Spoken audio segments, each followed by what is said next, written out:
This is the Horse Radio Network. This is episode 337 of the Stable Scoop Radio Show on the Horse Radio Network. Please support our sponsors as they make this show possible. Our sponsors this week are Dr. Rose's Remedies and EasySignsOnline.com. And of course, listeners just like you, our amazing auditors.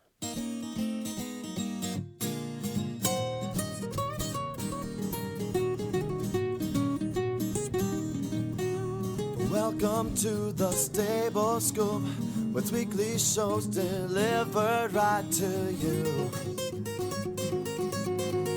With Helena and Glenn the Geek, live from the stable, it's every week.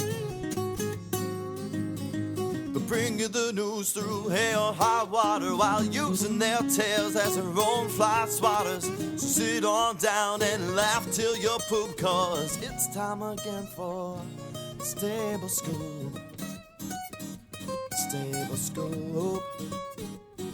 Stable Scoop. Stable Scoop.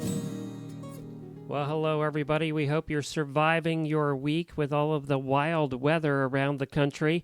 I am here alone this week. One reason is I'm traveling to ADA, the American Equestrian Trade Association show in Philadelphia, or at least attempting to.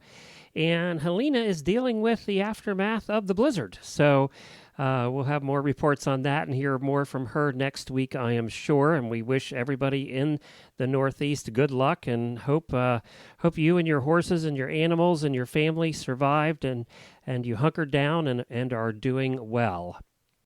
Today, we'd like to revisit with you one of our most downloaded episode of the Stable Scoop Radio Show still is the Lyme in People episode that we did back in May 9th of 2013, several years ago now.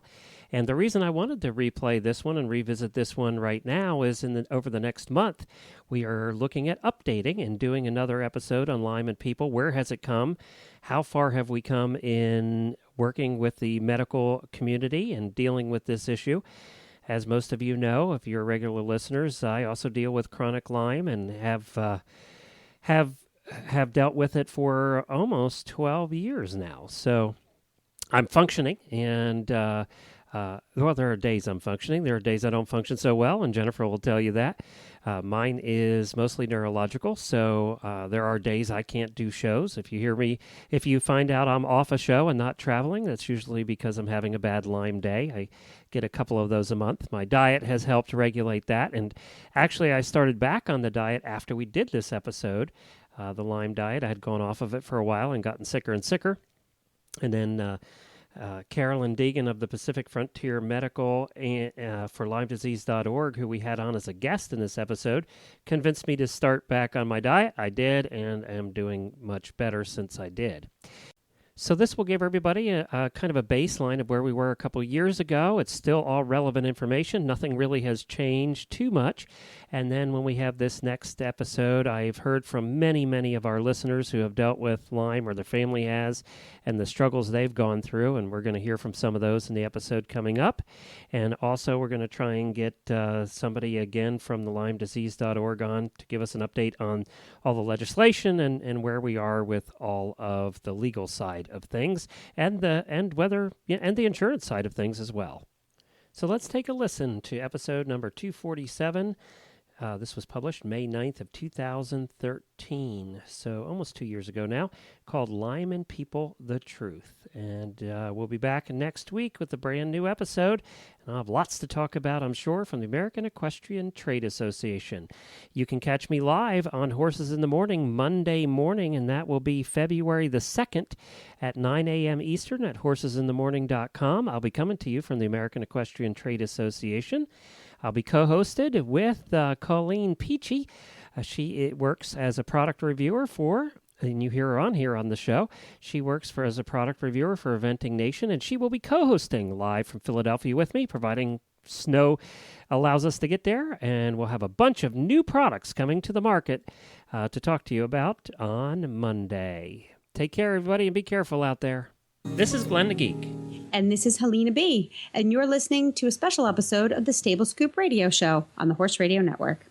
Well, why is it a special episode? It's a special episode because it's one I've actually wanted to do since Helene and I started the Horse Radio Network all those years ago, more than 4 now. It's an episode on Lyme disease in people. It's near and dear to me because I deal with it on an everyday basis for the last 13 years. And probably, I'm so glad, Helena, that you're the one doing this show with me today, and I'm going to let it all out there, what some listeners may have caught hints of along the way. But mostly I have not told this whole story on the air on any of the shows. But I'm so glad you're here because we used to live in Massachusetts real close to Helena and her family. It's no secret that my wife, Jennifer, and Helena are best of friends and have been for years. But Helena actually saw my Lyme progression and saw what I've gone through in the worst of times and then as good as it's gotten, and then also have helped me deal with it over the last 4 years by hiding much of it and much of what I go through on the shows here. So what we're going to talk about today is Lyme disease in people, and we want to get the truth out there that there is such a thing as chronic Lyme. A lot of the medical community and the American Medical Association and doctors don't believe that there is. And I want to start by really telling my story and what I've been through and, what I really haven't told on the air. And Helena, if you can fill in some blanks here, feel free because, one of the things is I can't remember it. So. Yes.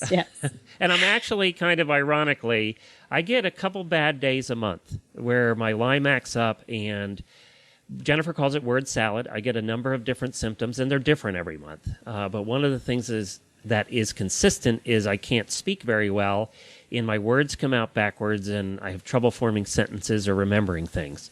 So I'll get through this the best I can, because actually yesterday started my bad Lyme day, and I thought, well, that's appropriate. The listeners will get to hear what that's like. Yep. What Helena, unfortunately, has experienced for a long time. Well, it's one of the things that we do talk about is when you're comfortable with somebody and you're close with somebody, you start to see the patterns in their, what I call Lyme behavior. Like you said, word salad. It's like, oh, Glenn's got word salad. I can pick up where you leave off, where your Lyme cuts you off. So, right. Because we've known each other so well and, just been part of this. Yeah. Well, what happened was about in 2001, when we had our big farm, we had about 25 horses and a big farm, and Jennifer was doing a training stable. We had a tack shop at that point. We had a lot of things going on. I started just feeling like crap. I mean, I was tired and I just wasn't feeling well. And then I started getting symptoms. One of my first symptoms was the left side of my body would start to go numb. Well, one morning I woke up and I couldn't feel the left side of my body. And Jennifer called an ambulance because we thought I was having a stroke. Now, I was in my 30s at that point. So we thought I was having a stroke. The ambulance came. They took me in for a stroke because they were pricking me on the left side. I was not responding. They would, prick my feet and my hands and that kind of thing, and I was not responding. So they really thought I was having a stroke. And I spent a week in the hospital where they did every test under the sun. CAT scans and blood tests and just every test that they could come up with.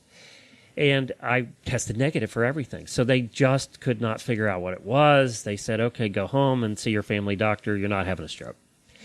And then eventually, after about 4 or 5 days, I could start to get feeling in my left side again, and I could start to use it again. And, it was about 50%. So I went home and kept getting sicker and sicker, went back to my family doctor who did blood test after blood test. And I had a good family doctor back then.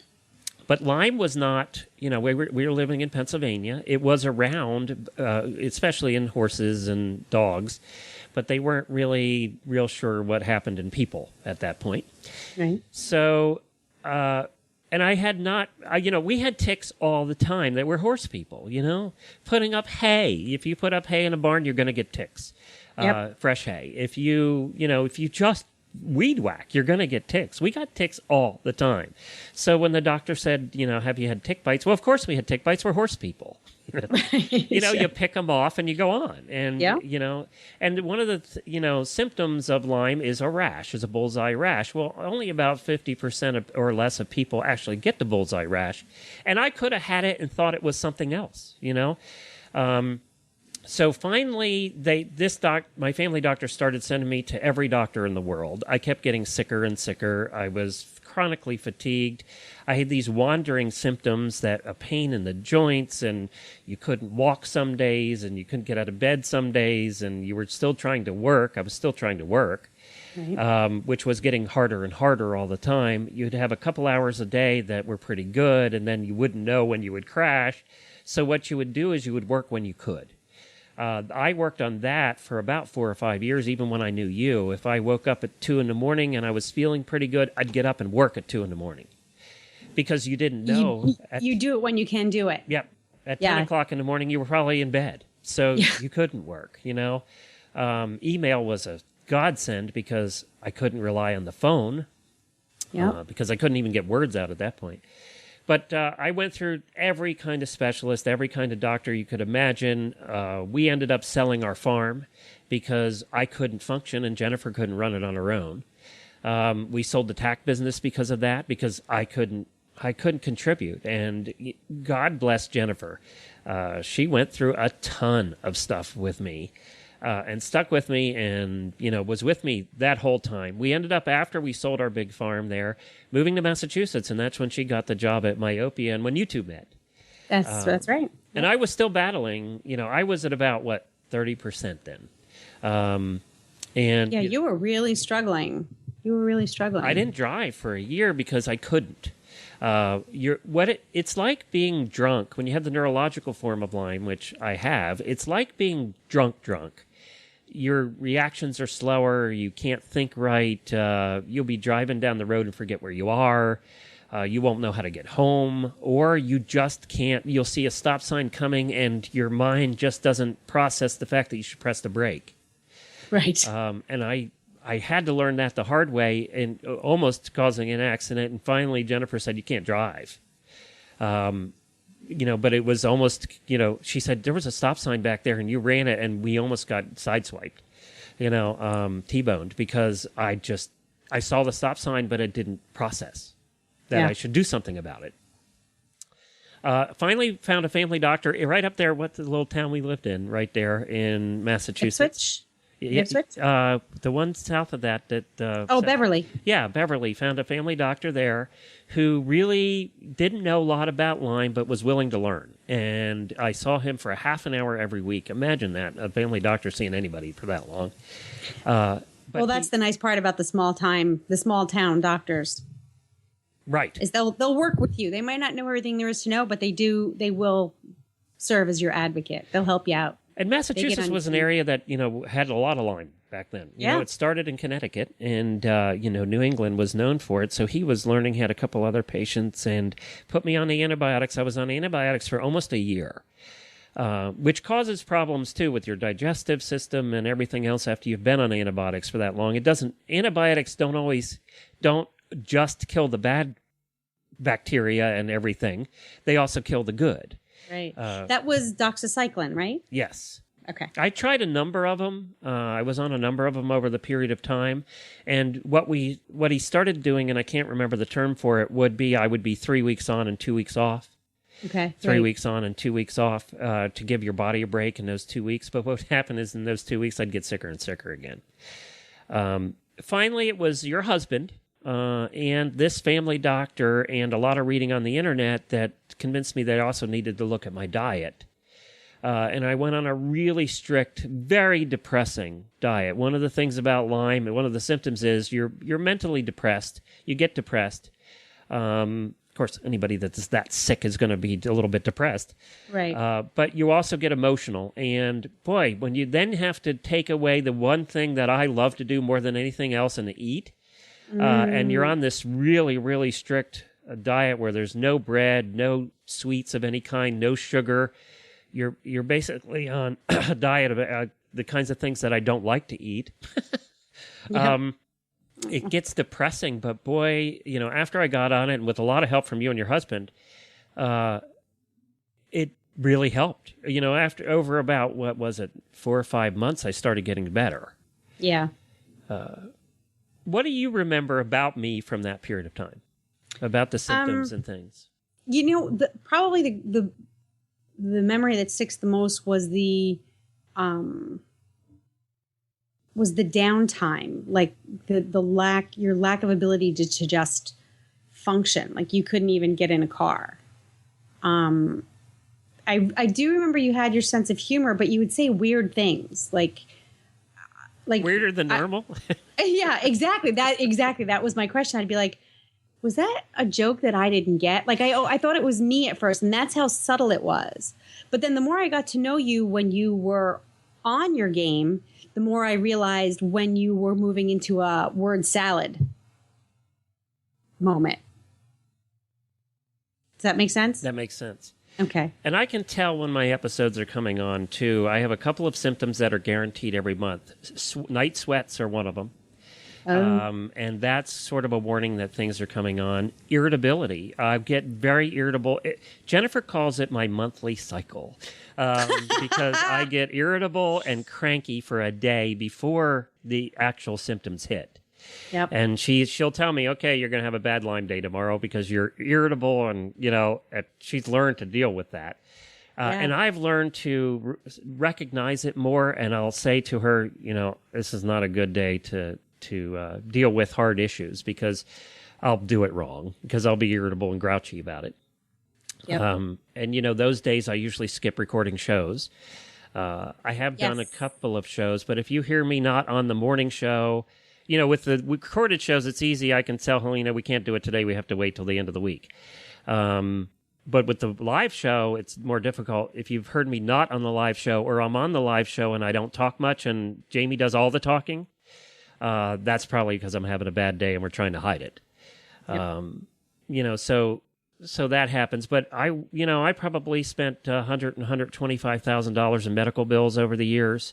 As I said, it cost us our business. It cost us 2 businesses. Thank God I actually met, I'm going to give him a plug here, John from Bit of Britain. Because when we sold our business, I actually went to work for John as his social media and website person, and really just helped with marketing. And he understood the Lyme and was very patient with me. I worked there for 5 years, and he knew that if I said, okay, this is a bad Lyme day, I may be working at midnight tonight, he got that, and, he didn't push it. He was always very, very good about it. So kudos to John for understanding that, or I wouldn't have had a job. Yeah. I mean, it interferes with your life that much that it interferes with your life that much. And the funny thing is it's almost invisible. That's what's really hard. It's not like, you have a pronounced... Yeah, I don't have a growth on my forehead. Or you don't have a growth on your forehead. You don't become like emaciated, or, it's your outward physical symptoms are very subtle, but they're very debilitating. And why it's so hard to diagnose, let's get into that a little bit, because 50% of the people test positive for it. The other 50% that have it never do. The medical community has been fighting the fact that there is such a thing as chronic Lyme. They believe that you can get 3 weeks of antibiotics and get done. They don't really believe that, but the insurance companies have really forced them to believe that. Yeah. Because they don't want to even acknowledge that there is a chronic Lyme because it's going to cost them a fortune. So they've been avoiding that. People with Lyme have had such a difficult time getting treatment of any kind. It's starting to change a little bit now, and we'll talk more about that as the show goes on with our guests. Mm-hmm. We have 2 guests coming up today we should mention. We have one who is a dressage woman who has had chronic Lyme and has dealt with it. And then we have somebody from LymeDisease.org, which is an advocacy group for people like me. And she's going to talk about the legislation and where the research has gone and that kind of thing. But your symptoms are so varied. You can have headaches, stiff necks, be very sensitive to light and sound. I had to wear sunglasses because I just couldn't handle the light at all. Yeah. Cognitive impairment, which is what I got the most of. Sleep disturbance, depression, anxiety, mood swings. I had those. Arthritis, I had those. Fatigue, I had those. Abdominal pain, nausea, and diarrhea. Well, I've always had that, so that wasn't anything new for me. chest because you pain. ate like a dog. Yeah, right. Chest pain and palpitations. Yes, and I went through that. Have a $3,000 bill on my desk right now from the hospital visit of 2 months ago, which turned out to be Lyme. You thought that was a heart I attack? did, and we kind of determined after that they didn't find anything, and my blood pressure is perfect, and then I got symptoms of Lyme the day after. So I probably shouldn't have went, but that's another thing, how do I know it really wasn't a heart attack? My mom had her first one at 52. I'm 50. Yep. How do you know that? That's another thing it does to you is you're never quite sure, should I go to the doctor or shouldn't I? Should I, you don't know. Shortness of breath, tingling, burning, and shooting pains is one of the most common ones. I don't know if Peter had that, but it's one of the most common ones. Your husband had Lyme and got treated for it, but how long was he sick? Probably, I would say it really affected his day-to-day living about 8 months. Yeah. Not 3 weeks and cured? Well, he had 3 weeks of antibiotics, and they were like, okay, you're all set. Call us if there are any problems. But he wasn't even close to all set for a good 8 months. Right. Yeah. Right. And, probably is he back fully now, would you say? Yeah. Yeah. Yeah. But it's also timing too. Don't forget there's some schools of thought where is if you get to the bacteria or the spirochete and it's a company, and it's all its nasty friends that come along with it. If you get to it right away, you have a chance of preventing it from becoming chronic. Correct. That is correct. And so you saw the bullseye and got to the doctor. Well, it's funny because I was like, geez, you must have got, and he got it in the summer, and we have big horseflies here. And I was like, wow, that's one heck of a horsefly bite. And he was like, yeah, it's just not itchy. And I mean, so it wasn't a bullseye. It was just like it looked like a huge welt, maybe 2 inches high by 3 inches wide. And then the ring around the outside of the welt remained while the center of the welt started to go back to normal. And that's when it started to look like a bullseye. And I went, son of a boob, that's a tick bite. And that took about a week. I would say between probably about 3 to 5 days. And we went right into the doctor. Yeah, and I think the people with chronic are more like me, where I probably had it, we thought, maybe for even 2 years before.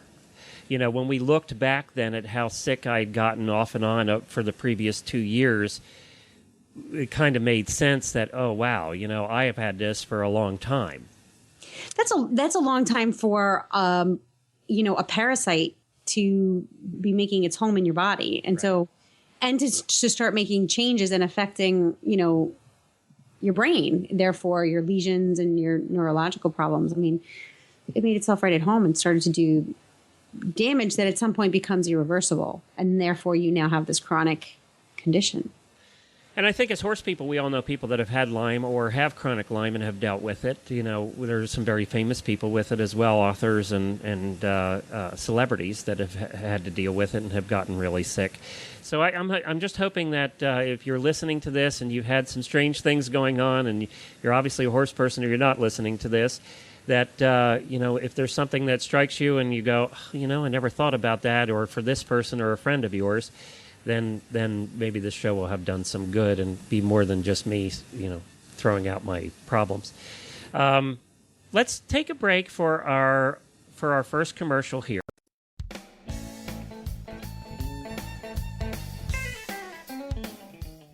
This week's spotlight product from EasySignsOnline.com is their outdoor silhouette cutouts. Made from a long-term outdoor durable vinyl aluminum material, these cutouts will outlast the old-style painted wood ones by many, many years. A great way to add an equestrian image to your barn, horse stalls, mailboxes, houses, or campers. Choose from dozens of equestrian or animal graphics online, available in 2 different sizes starting at only $59.95. And remember, free shipping on most orders over $100, all at EasySignsOnline.com. Get your silhouette cutout today. And now to Marty Jacobson, and we hear her story. Well, hi, Marty, and welcome to the Stable Scoop Show. Appreciate you being on. Thank you very much for having me. Well, now you are a horse person, right? Tell us a little bit about your background horse-wise. Yes, well, I was one of those horse crazy girls, from way back when, as long as I can remember even knowing what a horse was. And, had all the posters on my walls as I grew up and drew horses and did anything possible that I could to be around horses. I would muck stalls every single day for a 1 hour a week lesson, one of those kinds of girls. And took lessons for many, many years. And then when I wasn't feeling real well, and I didn't realize I had Lyme, pretty much got out of that as well as everything else in my life. I was a runner. I was a competitive natural bodybuilder, downhill skier, cross-country skier, snowshoer. I mean, you name it, I did it. Hunter, I hunted upland game, and so everything went. My horses, everything, just gone. Where are you from? What state? I'm from Minnesota. Minnesota, okay. And it's not one of the areas we would normally go, oh, that's a hotbed of Lyme, but yet you were telling me yesterday about that. Well, let's fast forward now to the point where you started to become ill, and tell us that story. What happened there? Okay.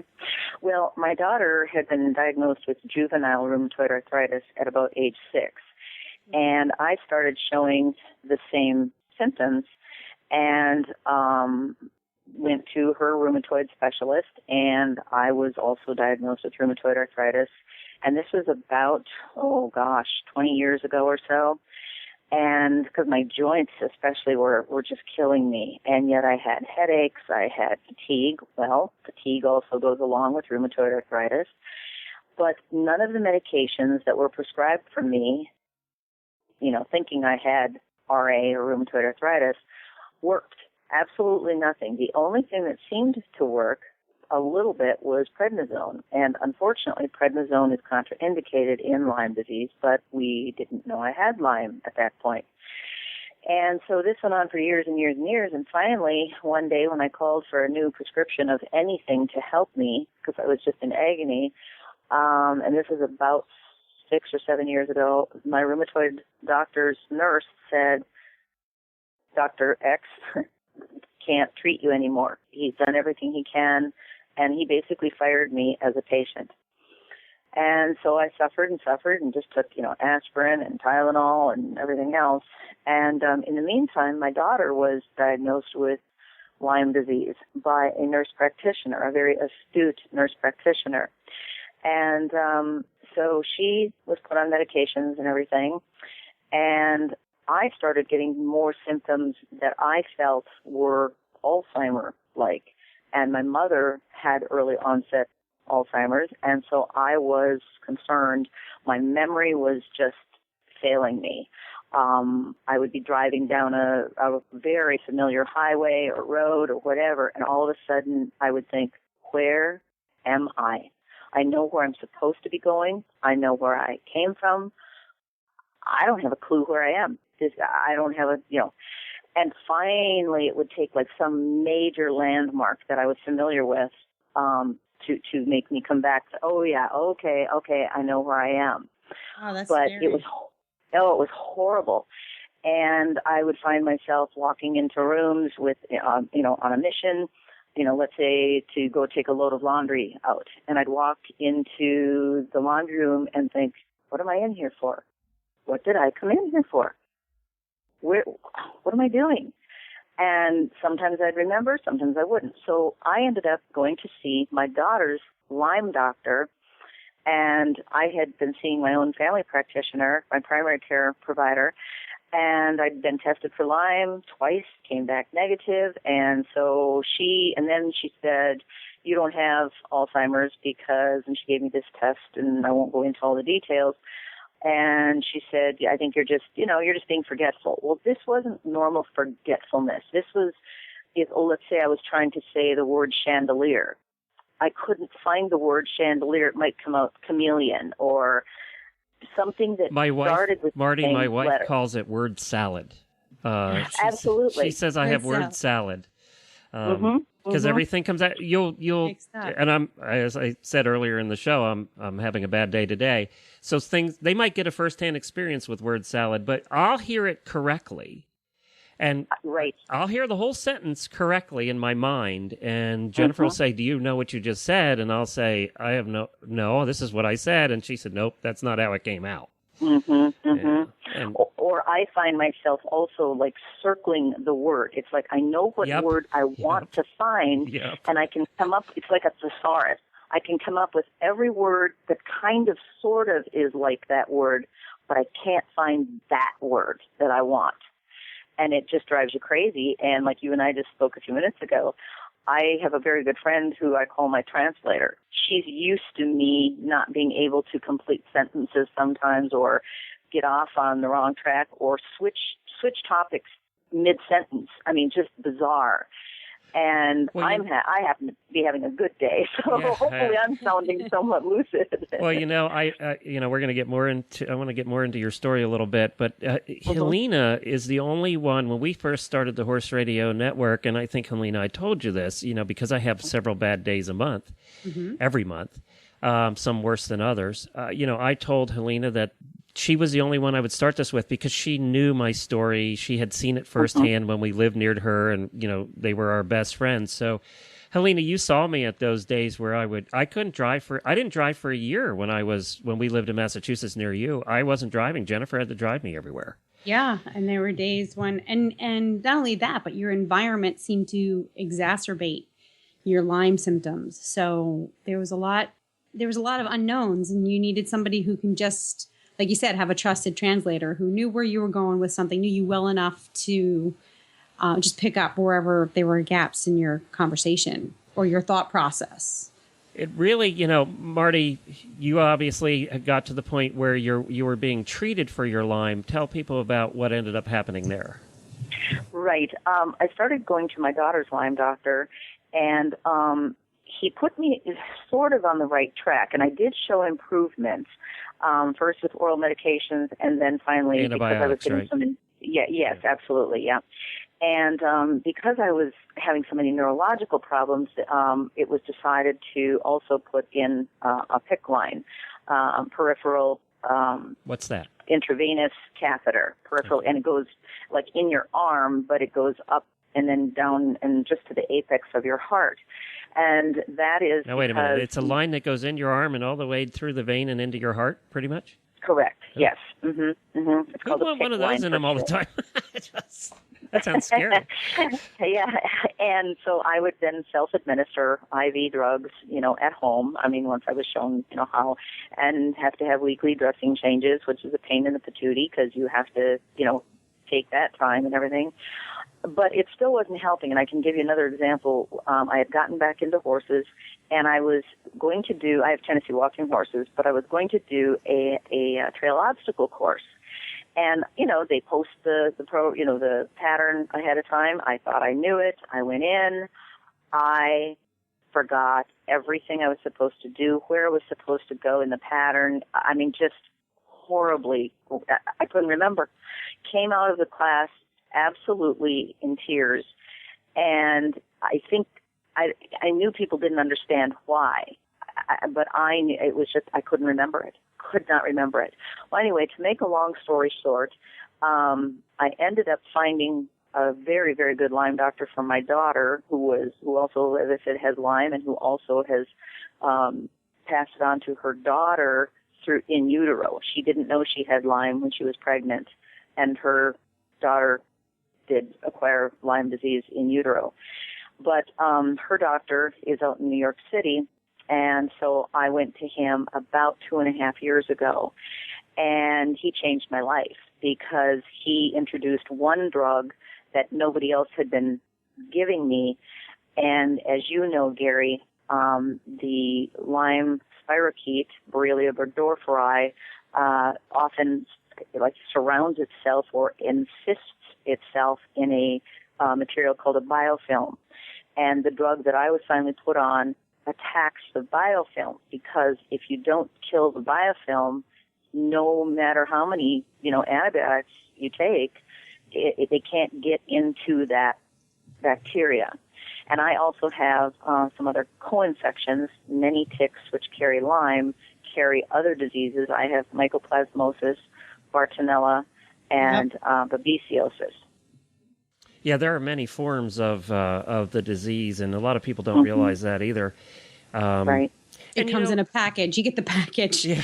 It's not just Lyme. You get all the add-on services like you just mentioned. But I being an outsider, being someone who does not have Lyme now, my husband had Lyme last year, which I find saying that is very interesting. Had Lyme last year, as if it's completely gone. There are so many different folds to this, or there's so many different layers of complexity and different kinds of bacteria and other, I don't want to say complementary, but other organisms that go along with it, that, it's hard to determine what is just forgetfulness or, general human flaws versus actual symptoms of the disease. How do you manage your day-to-day life? Like, do you start to recognize, like, oh, this is definitely a Lyme symptom versus this is just me being a little stressed out or a little too busy on a particular day? Most of the time, but not always. Because that's just it. Just because a person has Lyme, one can't blame everything on Lyme. We still get other things, just like anybody else. But you learn to know what symptoms have gone along with your particular disease progression or, your symptoms. Babesiosis is one that causes horrendous foot pain. And when I say foot pain, on the soles of your feet, it's a burning, horrible, it's like nothing you've ever had before. I can't describe it, but it's there. The fatigue that goes along with Lyme disease, the winter of 2010 and 11, I was pretty much bedbound the entire winter. And as my doctor explained to my very good friend who is my translator when she went with me out to New York, I couldn't go by myself because I kept getting lost. I mean, I couldn't find my way out of a paper bag at that point. And so she went with me. But as he said, the fatigue is so bad that if he were to lay a $1,000 bill on the desk, which was maybe 15 feet away from me, and say, Marty, and he said, and this is when a Lyme patient is in the most horrendous fatigued state, and they just don't care. He said, Marty, if you get up and you can have that $1,000 bill if you get up and walk over and get it. And he said, when a Lyme patient is in that horrendous fatigued state, they don't care. They'll leave that $1,000 bill sitting there because they just can't. They just can't. And I remember having, laundry to do or horse chores to do, or God bless my husband for taking care of my horses during that horrendous time. I now have what's called a Hickman catheter in, and that's placed in my chest, and it goes again directly into my heart through the veins and then into the heart. And I do IV therapy, but I'm making such excellent progress that we think it's only another month now of the IV therapy, but then I'll be on oral meds for a while. But hopefully, we think my Lyme is in remission, but the babesiosis is still kind of continuing. And that's the thing. Remissions is the word that of the day, really. Because I'll be fine for, fine. We always, my wife and I, and I think Helena and I have always judged my current Lyme state, especially when I was the sickest, which was when we lived near you, Helena. Yes. Up there. We always had a 100% scale, Glenn's, and Jennifer would tell our friends and things, Glenn's only at about 30% today. He can't come out and play. Wow. Or he's at 50% today. I think from where I was before Lyme, which was almost a photographic memory and, everything that I could accomplish back then, and almost a genius IQ and the whole thing, I run at about 75% of where I was before. Would you agree with that, Helena, on a daily basis? It's only about 75% of where it was before every day. Yeah. I mean, for me, I would say it was a little bit more than 75%. I think you've made great strides because you've also done a lot to manage your your diet, your stress level, and your environment. So I think you're up above the 75% mark. And then on my bad days, like yesterday and today, I'm probably down around 60%, which is a hell of a lot better than the 30 that you and I have been at times. You know, Marty? There were times where you're just not capable of even picking up the phone. Yeah. Or I wouldn't have gone over and gotten that $1,000 bill. That's an interesting analogy because I wouldn't have done I thought it was perfect. I thought it was a perfect analogy. Well, and you understand that, Gary. Yeah, that's a big, the fatigue is universal. That overwhelming fatigue is universal. Well, and that's why it's misdiagnosed as chronic fatigue syndrome so many times. You know, exactly. That's one of the most common misdiagnoses of Lyme disease is, and I've had them all, and you've had them all, is chronic fatigue syndrome. And that's something I think doctors use as a catch-all. Well, they're tired. It has to be chronic fatigue because they don't want to dig any further. I think that's where chronic fatigue is in a lot of cases, is something that they just pull out of their hat. Well, and if I may interject something, Gary, also, I had 8 lesions on my brain. I mean, they were there, year after year. And when I finally got on the IV therapy, they're gone. There's not even a scar of any of those lesions. And my neurological symptoms have gotten better. But one thing, there is a doctor in Minnesota who does a lot of research, and her name is Dr. Elizabeth Maloney, and she speaks at the ILADS, conventions and everything else. She's very well respected throughout the country. And she and I become friends. And she told me, because I remember saying to her, do you think that history and symptomology are probably at least 90% of diagnosing, and maybe 10% is test, results? And she said, oh, Marty, she said, I think it's more like 95% of patient history and everything else. And she said, that's what's so sad, is doctors are so quick, and I don't mean all doctors, some doctors are so quick to label something, and they're under pressure. They're supposed to be getting patients in and out and in and out and in and out, and Lyme patients take a lot of time. They really do. And like she said, okay, let's say the person's forgetful, and so now you're diagnosing them with dementia or Alzheimer's.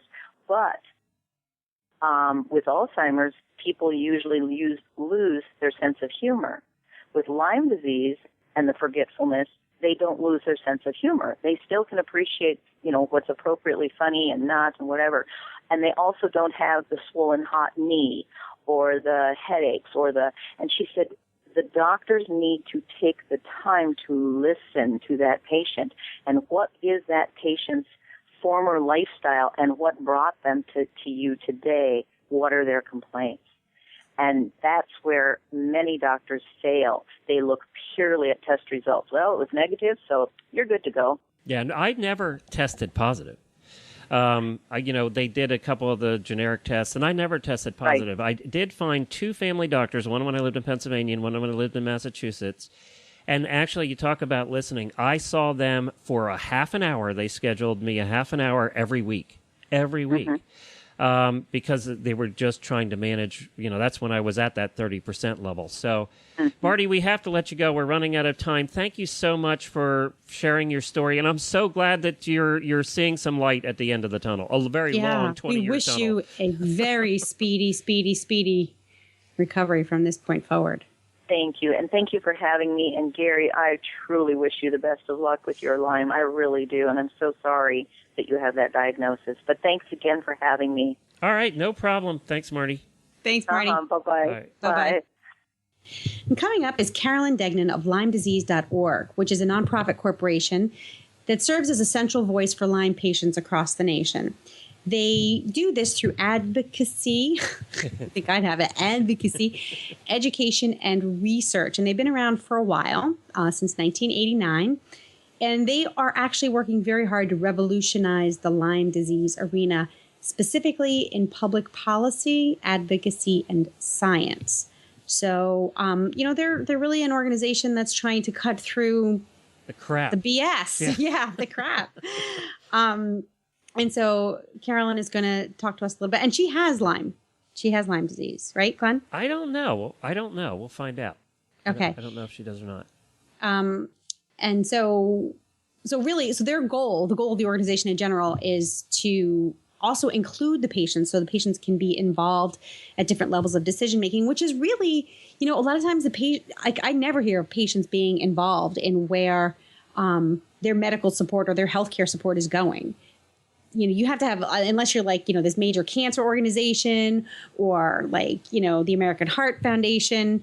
Lyme disease doesn't really have anything like that until this organization. So I'm really interested to see what Carolyn has to say about how they're supporting Lyme patients. And we're going to do that right after this Nutrition Minute from Kentucky Performance Products.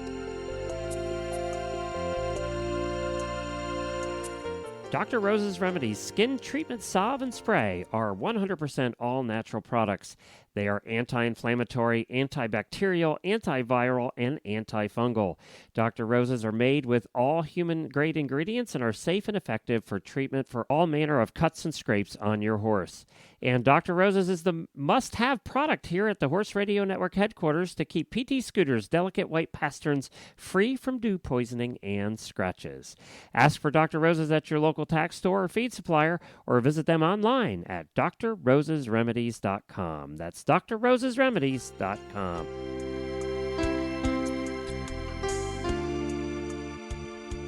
Well, hi, Carolyn. Welcome to the Stable Scoop Show.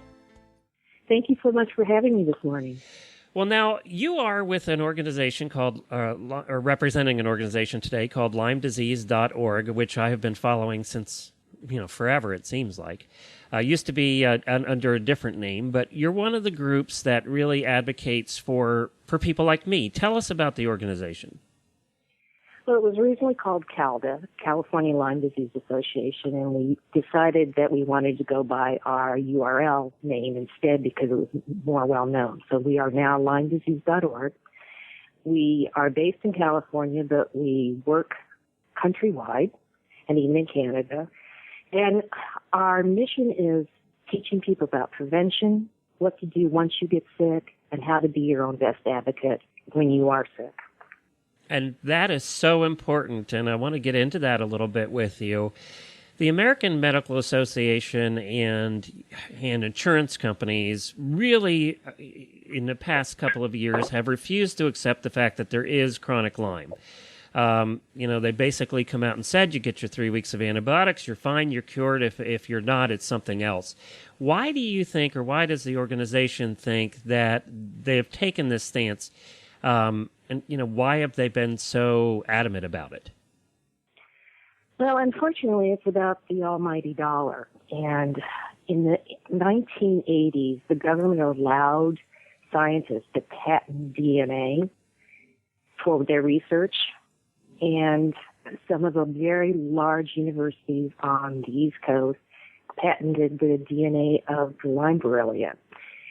And because of that, future studies have been limited or completely done away with.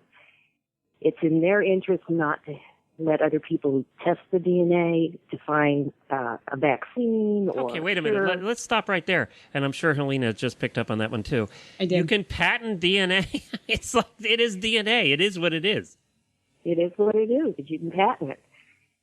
Okay, that's just ridiculous. All right, keep so going. That's been the bottom line why we don't have a vaccine, a workable vaccine for humans. We have one for dogs, but we don't have one for humans. We don't have a definite diagnostic test for Lyme disease. The ELISA has a 50% false positive rate, as well as a 50% false negative.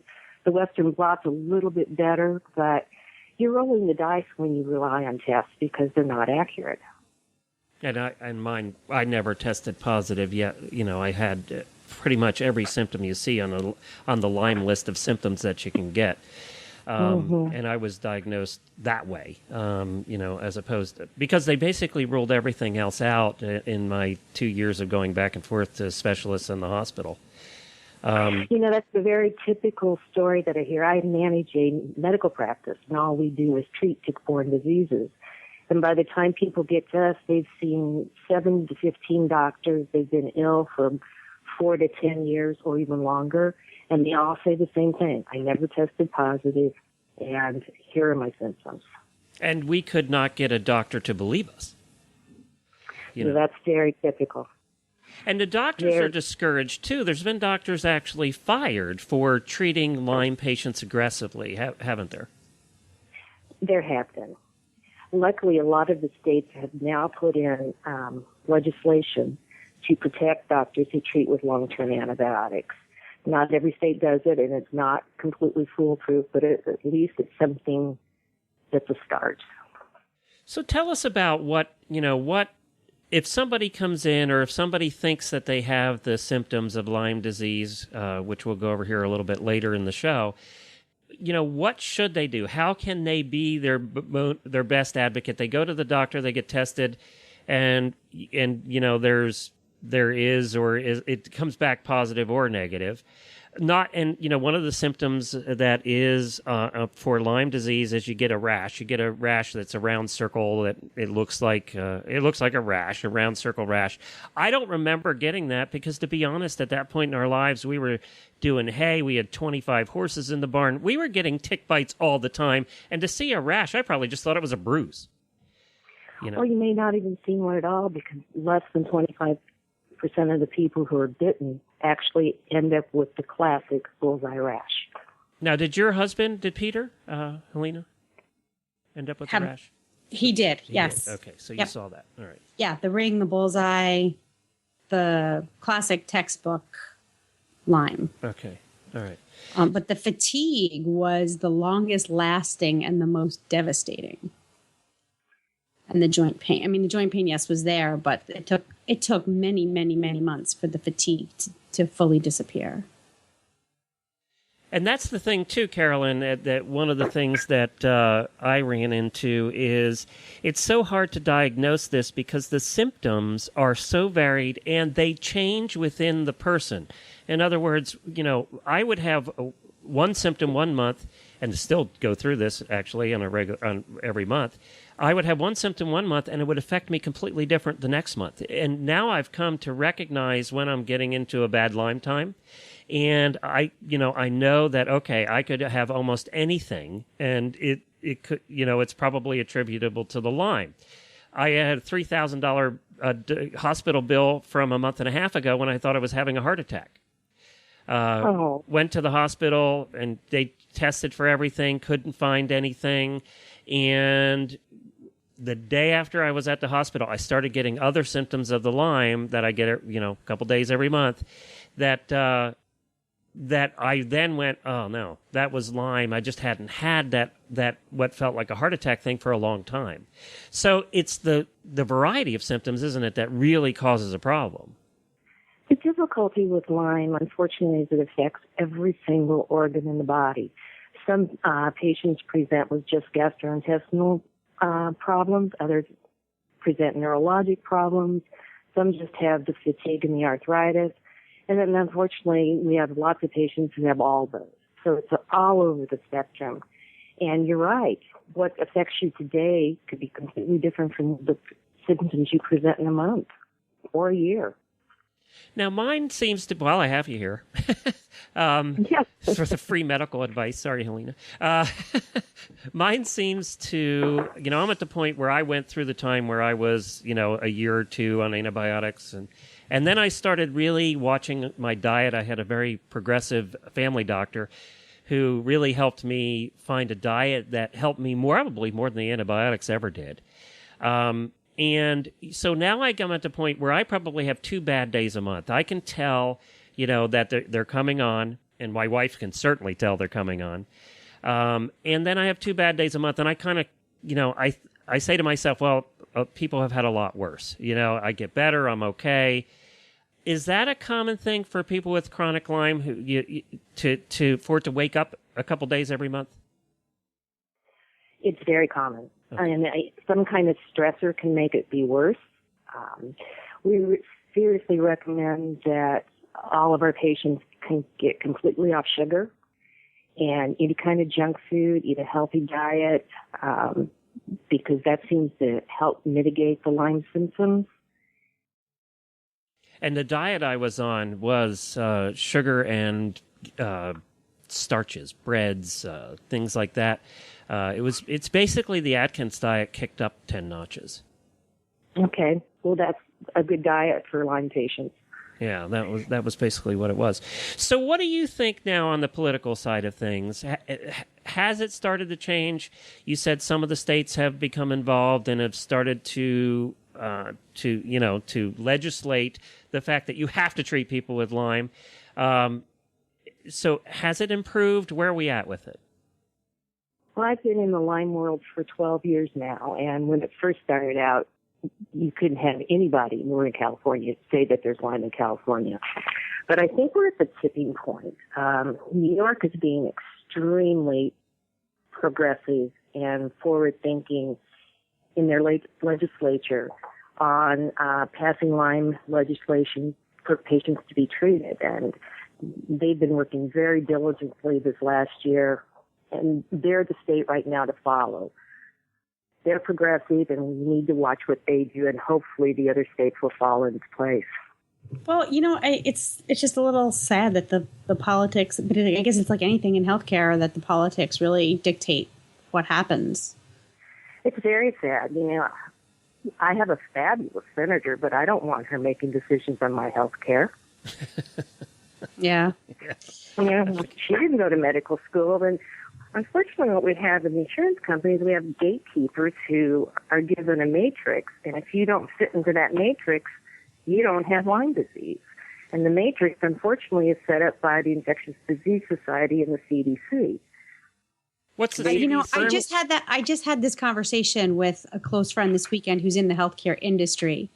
And it's true. And it's kind of like the banking industry. There are these matrices that you must fall into in order to qualify for any kind of effective care.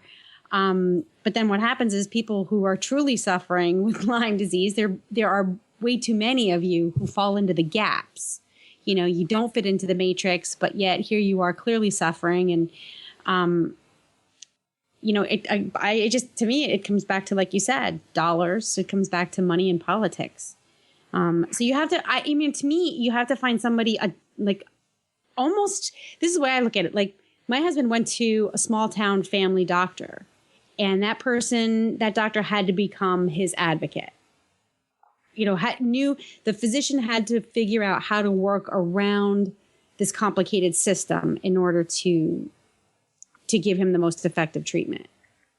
Unfortunately, that's very true. And we want all of our Lyme patients to have an advocate, whether it's their doctor, their nurse practitioner, a family friend, somebody who can be there when those days are bad and your brain isn't working, to help them muddle through the piles of insurance papers and things that they have to fill out and disability papers. It's overwhelming to somebody with neurological Lyme. Oh my gosh, it's or someone who's fatigued or in pain or scared. Yeah. You really need somebody at your side. And that's hard to find sometimes. You may have to shop for doctors to find that. I did. Because my family doctor initially didn't, he was of the opinion that you get your 3 weeks and it must be something else. So that's why over the next 2 years I saw every specialist there was. I felt I had the most complete checkup that anybody could ever get in their life over the next 2 years. Fortunately, the insurance company at that point paid for it, because they kept saying it was this or that, or we have to rule out this or that. Basically could have saved probably $100,000 in medical bills had they said, oh, you got Lyme from the beginning, rather than through all of that. And Glenn, your story is so typical. It's just, which is sad.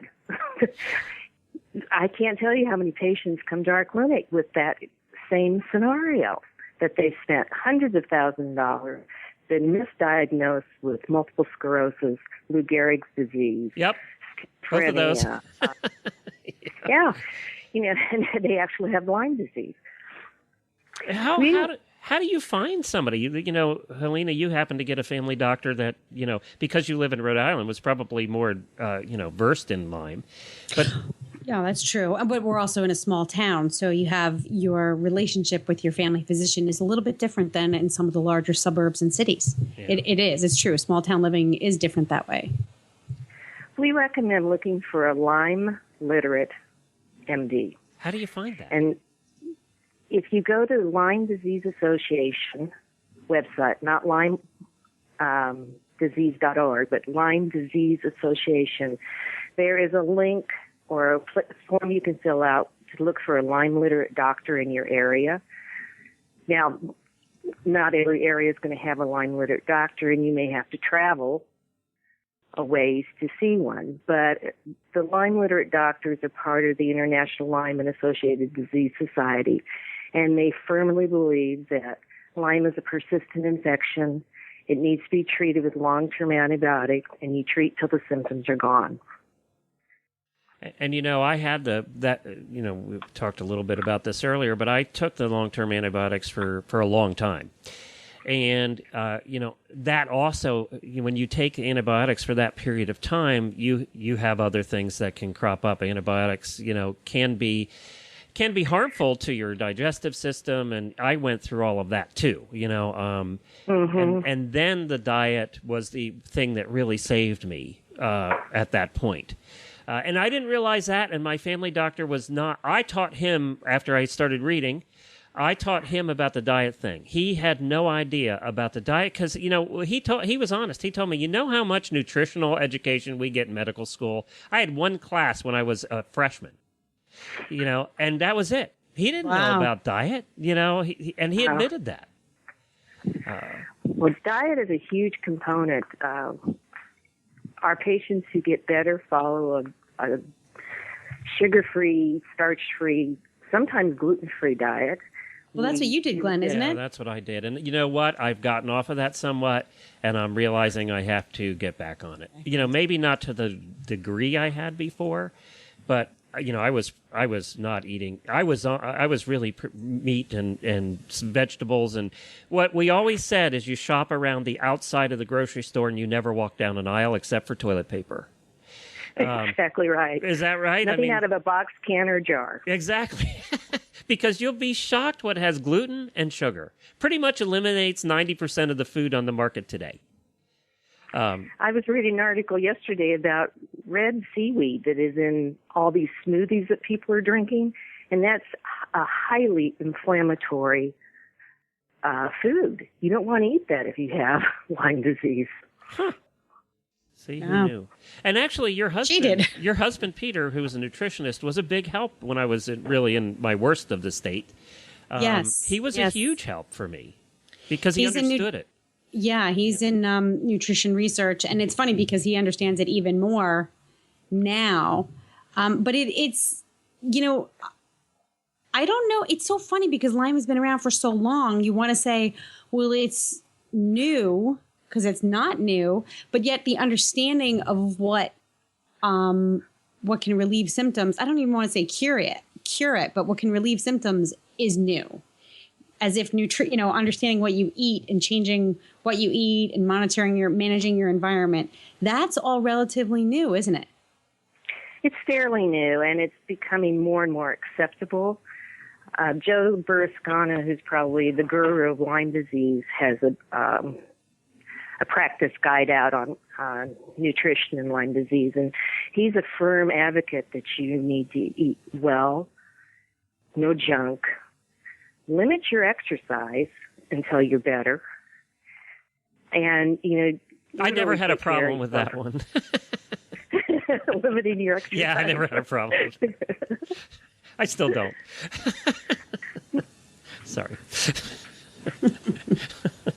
Now, tell me before we let you go, one thing. Is there anything new, or is there any research study being done? Is there money being spent on it now? Are we going to see that vaccine or some kind of drug that, is going to be the magic bullet here? What's on the horizon? Unfortunately, nothing at the moment. Hopefully, the New York legislation is pushing forward research will help come up with something. There's the Lyme, of course, the name's failing me right now. Columbia University has a Lyme Institute, and they're doing lots of research. UC Davis out here in California is doing lots of equine Lyme research. So we're in a learning pattern and a research pattern, but there's nothing new at this moment. Okay, well, that's depressing. Thanks a lot for that. I'm sorry. Oh, he's getting his sense of Oh. humor back now. He's got his sense of humor back now. So this is good, Glenn. That's a good sign. Well, they say you don't lose your sense of humor, right? Well, Carolyn, thank you so much for joining us today. It's LymeDisease.org, and what's your website for the practice you work with? It's PacificFrontierMedical.com. Pacific Frontier Medical? Is that what I heard? Yes. Okay, very good. Thank you, Carolyn. Thank you. Thank Karen. you. Well, before LymeDisease.org came along and a couple of the other smaller organizations around the country that do the same advocacy work that they do, we kind of fell out in left field. I felt like I was the only one with chronic Lyme disease, and I was the only one this sick, and, where do you turn? And when I came across these organizations, I finally had a place to turn. And it was these organizations actually back when you and your husband were helping me out with my diet. These organizations weren't even talking about diet. It was not something that existed on their radar as something that could help. So, that was kind of something that's come along over the last couple of years. I've been bad about my diet, and I need to fix that. I still get depressed because you know how much I like to eat everything. Yes. So, for a foodie, being on this particular diet sucks. I mean, it sucks when you go to a restaurant. It sucks when you go to the grocery store. It just sucks. But, it's challenging, yes. There's lots of people with lots of other things that are much worse than me. So I need to just get over that and just do it. Well, you know what? I mean, much worse, yes. Of course there are things, but, that doesn't mean that it's easy for you to live with your condition. So there's still struggles. Every day you have struggles. Right. So I don't want to diminish that. I don't want you to diminish it. Yeah, just because it's not as bad as what someone else I do has. diminish it as a way to just, go, don't be to deal with it. Just deal with it and go on, Yeah, know? It's definitely a coping mechanism. A lot of people do that with a lot of things. I could have cancer, and be dying tomorrow. So I guess that I look at but that. then you'd be dead and you wouldn't have to worry about your Lyme disease. Okay? And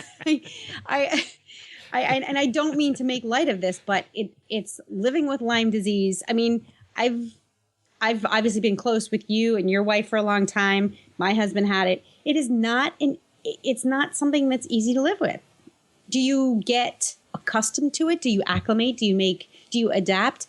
Yes, of course you do. That doesn't mean that it ever becomes something that you don't have to manage. You just get a little bit better at managing it. Very well said. I couldn't have said it better myself, especially today.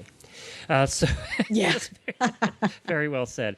So I hope we didn't bore everybody today. If you know somebody, or if you have somebody that you're going, something hit home today, or you have a comment on what we've talked about today, we would love to hear from you. Either stop over to our Facebook page at Stable Scoop, just look up Stable Scoop Radio Show.